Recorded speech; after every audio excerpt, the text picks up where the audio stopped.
Welcome to Shocking History Photos, where rare images reveal the forgotten truths of the American frontier. The Wild West is known for outlaws who didn't just break laws, they shattered them. From ruthless hired guns to madmen who seemed to pull the trigger without remorse, these outlaws were the darkest souls of the Wild West. In this video, we'll uncover 7 of the most merciless and feared outlaws in American history. Let's start with the deadliest gunman to ever ride through the Wild West, John Wesley Hardin. If you made a list of the most feared and dangerous outlaws in history, his name wouldn't just be on it, he'd be sitting right at the top. Hardin killed more people than any other outlaw of his time. But it wasn't just the numbers, it was how he killed. These were raw, unnecessary acts of violence that could happen anywhere, anytime. One of the most disturbing stories, he once reportedly shot a man through the wall for snoring too loudly in the next room. So who was this unpredictable man? Let's take a closer look. John Wesley Hardin was born on May 26, 1853, in Bonham, Texas. His family was respected.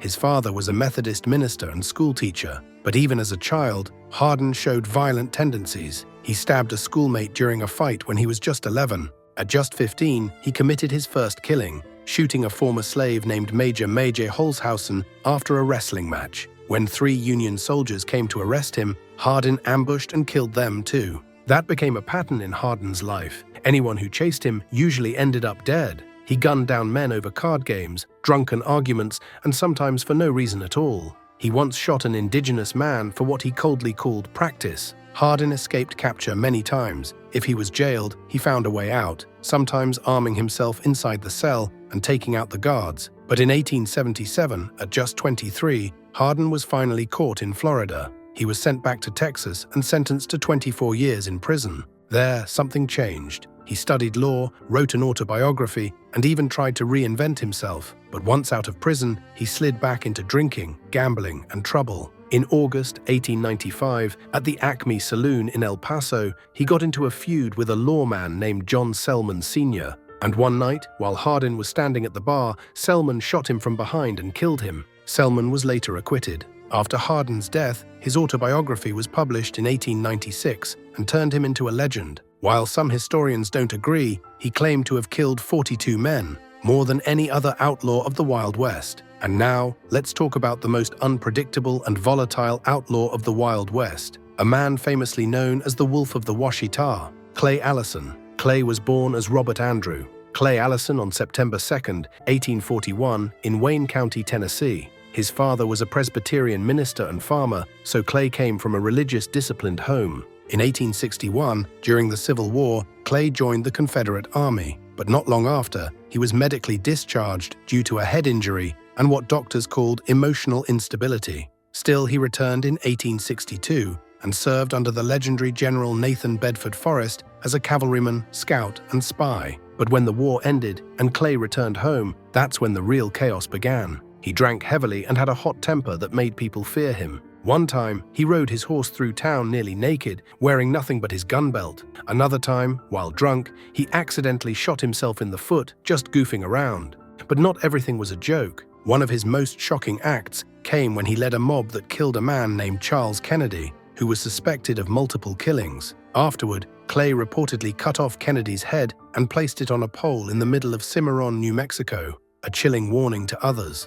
In 1874, Clay shared a meal with another gunman named Chunk Colbert. After they ate, Colbert tried to shoot him, but Clay was quicker and gunned him down. When someone asked why he dined with a man he knew might attack him, he said, "Because I didn't want to send a man to hell on an empty stomach." That line became part of Wild West legend. Surprisingly, he also lived a normal life at times. He served as a juror and became a successful cattle rancher in Texas. In 1881, he married Dora McCullough, and they had 2 daughters. Marriage and age softened him a little, but people never forgot the violent man he used to be. On July 3, 1887, while driving a heavily loaded wagon in Pecos, Texas, Clay fell off and was run over by one of the wheels, dying at the age of 45. He was buried in Pecos Cemetery, and later his body was moved to Pecos Park, where people still visit his grave today. Now, if you think every outlaw in the Wild West had to be violent and bloodthirsty to be feared, you're wrong. Let's talk about a man who never killed anyone, never even hurt anyone,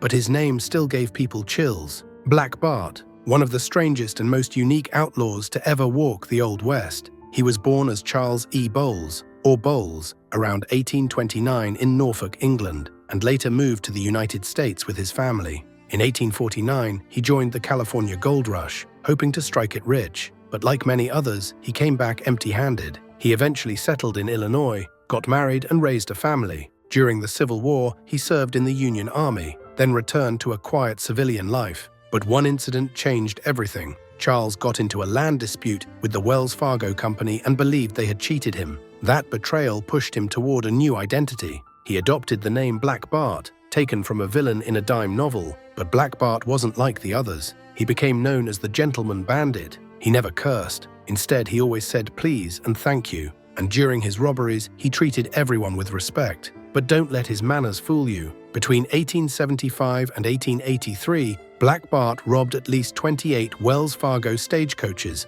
mostly in Northern California and Southern Oregon. One thing that made him truly famous was his poetry. At his robbery scenes, he often left behind clever mocking verses, signed as Black Bart the Poet. His first robbery was on July 26, 1875, where he stole $160, worth over $5,000 today. In 1878, after another heist, he paid for dinner at a nearby farm. A teenage girl there later gave a perfect description to the law. Still, Bart escaped detectives for years, earning a reputation as one of the smartest and slipperiest criminals of the West. But in 1883, during his final robbery, he was wounded and had to flee, leaving behind a handkerchief with a laundry mark. That one mistake led police to him. He was arrested and sentenced to 6 years in San Quentin prison, but served just over 4. And guess what? After he got out of jail, he simply disappeared. No one knows for sure what happened to him. Some say he moved to New York and died quietly. Others believe he changed his name and started a new life. But one thing's certain, Black Bart will always be remembered as the polite, poetic, and one of the most clever outlaws of the American West.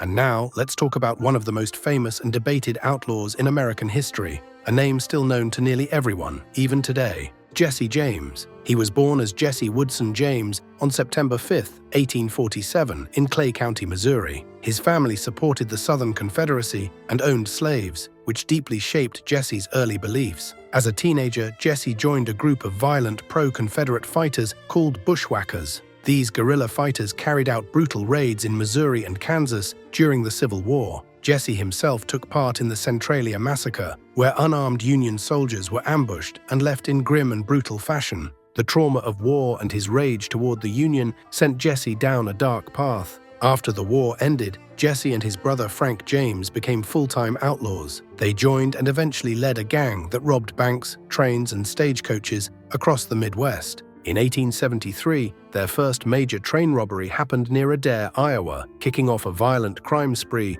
that stretched across at least 6 states. But Jesse wasn't just a criminal. He was a master at building his own legend. With help from a journalist named John Newman Edwards, Jesse crafted an image of himself as a Southern Robin Hood, a rebel fighting back against a corrupt government. But the truth was very different. There's no proof Jesse ever helped the poor or shared his loot. In 1876, the gang tried to rob the First National Bank in Northfield, Minnesota, but the townspeople fought back. Most of the gang were killed or captured, only Jesse and Frank escaped. After that, they lived in hiding, using fake names. As lawmen closed in, Jesse became paranoid. He trusted fewer people, and that's when betrayal came from inside his new gang. In 1882, while planning more robberies, Jesse was ambushed and killed by a young recruit named Robert Ford, who had secretly made a deal with Missouri's governor for a reward. Jesse was just 34 years old. The Ford brothers were quickly pardoned, but many saw them as cowards. Jesse's mother put an epitaph on his grave,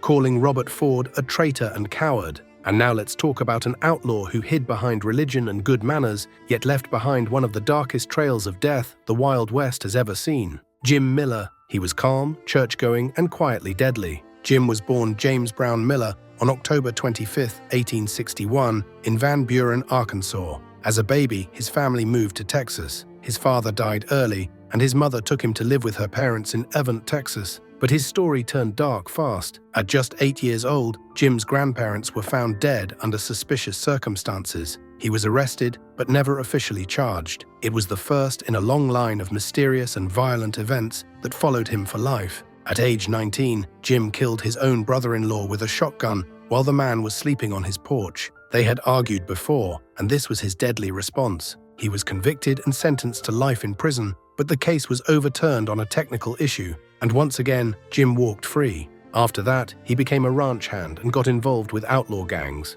But he also took up jobs as a lawman and even became a Texas Ranger, a badge that gave him cover. Behind that respectable image, though, was a hired gun. He killed for money, anywhere from $150 to $2,000 per job. He was suspected of dozens of killings, including that of Pat Garrett, the man who famously shot Billy the Kid. One confirmed hit was James Jarrett, a lawyer who had helped farmers in land disputes. Powerful ranchers hired Jim to take him out, and no matter how many people died, Jim always escaped justice. Until 1909, he was hired to kill Gus Bobbitt, a former deputy U.S. Marshal in Ada, Oklahoma. He did the job, but this time he was caught. Fearing the courts wouldn't bring justice, locals took matters into their own hands. A mob removed Jim and 3 others from the jail and executed them without trial. Before his death, Jim reportedly smiled and said, "Let her rip." He asked for his diamond ring to be sent to his wife and his diamond shirt stud given to a jailer he liked, then stepped off the box himself without fear. And now we have one of the most charming yet feared outlaws of the Old West, Cherokee Bill. He was born Crawford Goldsby on February 8, 1876, at Fort Concho, Texas. His father was a Buffalo soldier in the U.S. Army, and his mother was a freed Cherokee woman. But his childhood wasn't easy. His parents separated, and he moved with his mother to Fort Gibson, a small town in Indian Territory. His criminal life began when he was just 18 years old. At a dance in Fort Gibson, Cherokee Bill got into a fight and shot a man named Jake Lewis, reportedly over a dispute involving his brother. He ran off and joined outlaw gangs, including one led by the Cook brothers, who were also part Cherokee. After a shootout with lawmen, people started calling him Cherokee Bill, and that name quickly became one that spread fear across the Indian Territory. From 1893 to 1895, Cherokee Bill and his gang robbed banks, trains, stores, and stagecoaches across the Indian Territory, what we now call Oklahoma. But what made him truly feared wasn't just the robberies. It was the brutal way he responded to anyone who stood in his path. He was believed responsible for at least 7 deaths, maybe as many as 14, including lawmen, deputies, and even civilians. Some towns shut down completely just from rumors that Cherokee Bill might be nearby. In 1894, during a shootout near Tahlequah, Oklahoma, he killed Deputy Sequoia Houston. Later that year, on July 31st, his gang robbed a bank in Chandler, killing a barber during their escape. Then, in January 1895, Cherokee Bill was finally captured and locked up at Fort Smith. But even behind bars, he remained dangerous. During an escape attempt, he shot and killed a jail guard named Lawrence Keating. Eventually, Cherokee Bill was convicted of murder and sentenced to death. On March 17, 1896, he was hanged at Fort Smith. As he walked to the gallows, he calmly said, "This is about as good a day to die as any." He was buried in Fort Gibson, the same place where he had once lived as a boy. Cherokee Bill will always be remembered as the terror of the Indian Territory.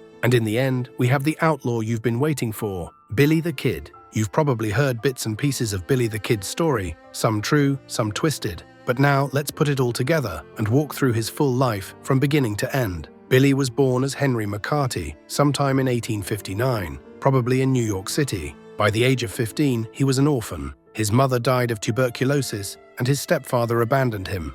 Billy moved from place to place, Kansas, Colorado, and finally New Mexico, where his real story began. His first arrest came when he was just 16 for stealing food. Soon after, he was caught robbing a laundry, but managed to escape from jail. From that moment on, Billy was on the run. He headed to Arizona and officially became a federal fugitive. It was during this time that he began using the name William H. Bonney. In 1877, he got into a heated argument with a blacksmith named Francis Cahill, and the confrontation ended with Cahill's death. That was his first confirmed killing, and the beginning of the reputation that would follow him for the rest of his life. Then came the Lincoln County War in 1878, a violent conflict over cattle, land, and power. Billy joined a group called the Regulators, a posse that claimed to be lawmen but used deadly force like any gang. During the war, Billy took part in an attack that killed Sheriff William Brady, turning him into one of the most wanted men in the territory. In December 1880, Billy was finally captured by Sheriff Pat Garrett.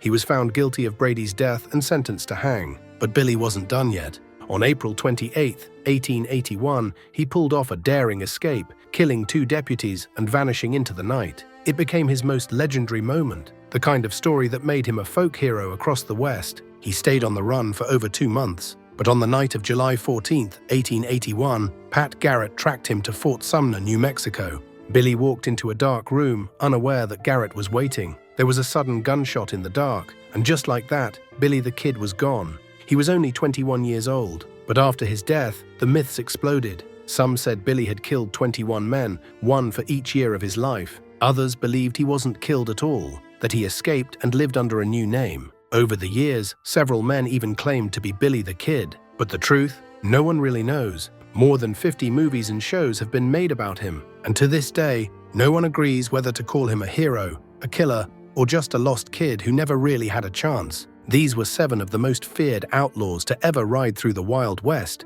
men whose names still echo across time. Which one shocked you the most? Or is there another legend you think we should have included? Tell us in the comments. We read everyone. If you want to keep exploring the darker side of history through rare and powerful images, make sure to subscribe to Shocking History Photos and never look at the past the same way again.